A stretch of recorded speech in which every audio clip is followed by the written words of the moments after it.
আৰু ইয়াত মই কোনো ৰাজনীতিক হিচাপে বা মন্ত্ৰী হিচাপে ভাষণ দিবলৈ অহা নাই আপোনালোকৰ মাজৰে এজন হিচাপে আহিছোঁ এইবিলাক পৰিচয়টো ভাল নালাগে কলেজলৈ আহিলে নহয় কলেজৰ ছাত্ৰ হিচাপে যদি প্ৰাক্তন ছাত্ৰ হিচাপে মই কথাবিলাক মনত পেলাওঁ তেতিয়া মোৰ বেছি ভাল লাগে আৰু সঁচাকে student life is the golden period of life বুলি কোৱা হয় সঁচাই কথা কিন্তু মই দেখিছোঁ LP স্কুলৰ পৰা ইউনিভাৰ্চিটিলৈকে সেই সময়ত যিমানবিলাক কোৰ্চত আমি অধ্যয়ন কৰিছিলোঁ আৰু সেই মুহূৰ্তবিলাক সঁচাই অত্যন্ত স্মৰণীয় তেতিয়া বিশেষ দায়িত্ব নাছিল কান্ধত তেতিয়া মই শব্দ এটা কওঁ বেয়া হ'ব নেকি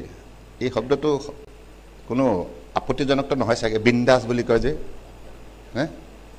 মুক্ত মনে অসমীয়া সাহিত্যৰ কোন আছে ইয়াতে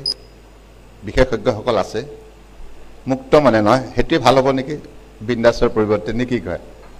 মুক্ত মনে তেতিয়া ঘূৰা ফৰা কৰিছিলোঁ ফুৰা চকা কৰিছিলোঁ কথা পাতিছিলোঁ আৰু আমি ল'ৰা ছোৱালীৰ মাজত খুব ভাল এটা সম্বন্ধ আছিল এইবিলাক বৰ ভাল লাগে আৰু এই স্মৃতিবিলাকেই মনটো পুনৰ সজীৱ কৰে সক্ৰিয় কৰে আৰু সতেজ কৰি তোলে আৰু সেই স্মৃতিবিলাকেই